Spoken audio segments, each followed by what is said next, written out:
तो मुझे ये लगता है कि पाकिस्तान में चूँकि आबादी बहुत तेज़ी से ग्रो कर रही है और अगर ना सिर्फ रीजन को देखें बल्कि इंटरनेशनली भी तो हम 5वें नंबर पे हैं इस वक्त। ये एक बहुत ज़्यादा रेशो है और इसको स्लो डाउन करने की अशद ज़रूरत है, लेकिन वो तो तभी मुमकिन है जब आवाम हमारी कैंपेन्स और हमारे मैसेजेस पे तवज्जो दे। तेज़ी से बढ़ती हुई आबादी के जो नेगेटिव असरात हैं वो इतने ज़्यादा हैं कि वो अब कुछ अरसे में हम एक्सपीरियंस भी करना शुरू करेंगे।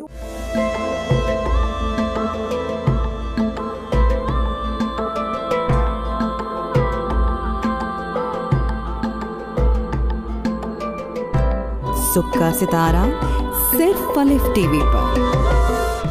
समनाबा, हमारे नाज़रीन को ये बताइएगा कि तेज़ी से बढ़ती हुई आबादी के जो ये मसाइल हैं इसका सामना कैसे करती हैं आप और कैसे इसको देखती हैं ऑल ओवर जो सिचुएशन अभी चल रही है पाकिस्तान की?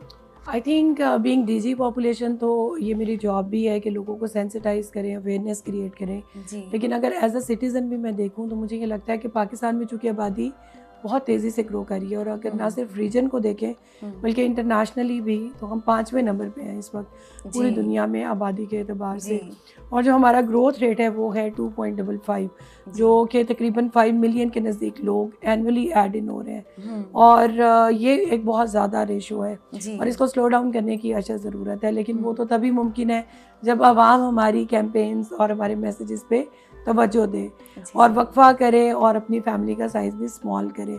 तो इन्हीं लाइंस पे हम काम भी कर रहे हैं और तेज़ी से बढ़ती हुई आबादी के जो नेगेटिव असरात हैं वो इतने ज़्यादा हैं कि वो अब कुछ अरसे में हम एक्सपीरियंस भी करना शुरू करेंगे। ऑलरेडी आई थिंक क्लाइमेट और इन्वायरमेंट की अगर हम बात करें तो वी आर एक्सपीरियंसिंग पोल्यूशन, ये भी आबादी के साथ जुड़ी हुई चीज़ है। इसी तरह आपके इंफ्रास्ट्रक्चर और आपके जितनी भी दीगर non renewable resources of energy वो सब डिप्लीट हो रहे हैं, तो ये तो हम एक्सपीरियंस कर रहे हैं ना। जी बिल्कुल।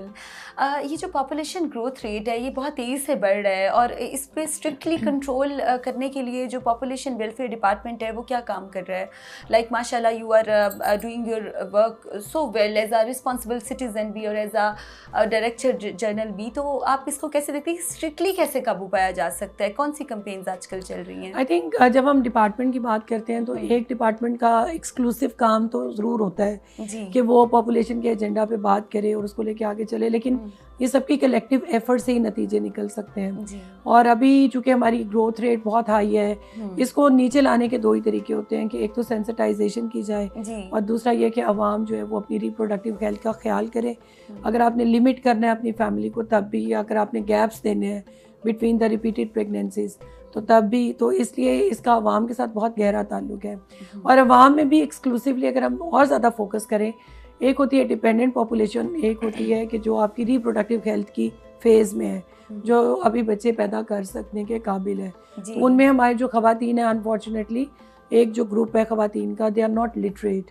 आई थिंक इसलिए चैलेंज बहुत ज़्यादा है, तो उनकी लिटरेसी रेशो अगर ज़्यादा हो, और आई थिंक कि आपको फैमिली प्लानिंग प्रोग्राम्स में काफ़ी सक्सेस मिलती है, जैसे अभी सर ने भी कहा कि तालीम का बहुत गहरा ताल्लुक है, तो वो ना सिर्फ मार्केटिंग बल्कि ज़िंदगी भर के साथ ही गहरा ताल्लुक है। मतलब वो वही बात हो गई कि पढ़े लिखे जो लोग होते हैं, पढ़ा लिखा माशरा बनाते हैं और उससे जब एजुकेशन और अवेयरनेस आती है तो हम बहुत सी चीज़ों को कंट्रोल करके ना सिर्फ सोसाइटी बल्कि ये तो रिसर्च है, फैमिली प्लानिंग प्रोग्राम्स की सक्सेस बहुत हद तक उसका दारोमदार आपकी आवाम की एजुकेशन पे भी है। जी बिल्कुल।